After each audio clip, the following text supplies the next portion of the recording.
నమస్తే అండి. ఈ రోజైతే ఆర్డర్స్ ఎక్కువ సోప్సే ఉన్నాయండి. ఆల్రెడీ ఒకటి యూజ్ చేసి రెగ్యులర్గా మళ్ళీ కావాలని ఒకరు 5 సోప్స్, ఇంకొకరు 10 సోప్స్, ఇట్లా ముల్లేటి అండ్ మంజిష్టా సోప్స్ అయితే ఆర్డర్ ఇచ్చారు.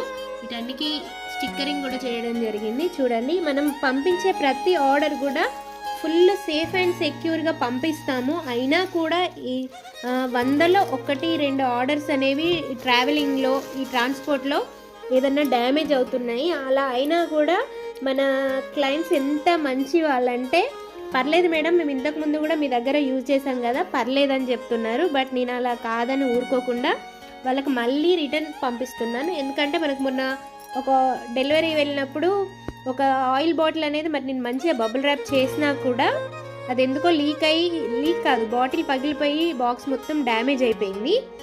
బట్ మనల్ని నమ్మిన కస్టమర్స్కి మనం అలా వదిలేయలేం కదా. అందుకే నేను మళ్ళీ ఒక ఆయిల్ అయితే పంపిస్తున్నాను. ఆయిల్ అండ్ సోప్స్ ఆర్డర్ పెట్టుకున్నారు వాళ్ళు అంతకుముందు. ఇప్పుడు మళ్ళీ అవి తిరిగి పంపిస్తున్నాను. మీకు కూడా కావాలంటే వెంటనే పైన కనిపించే నెంబర్ ద్వారా వాట్సాప్లో ఆర్డర్ చేయండి. Thank you.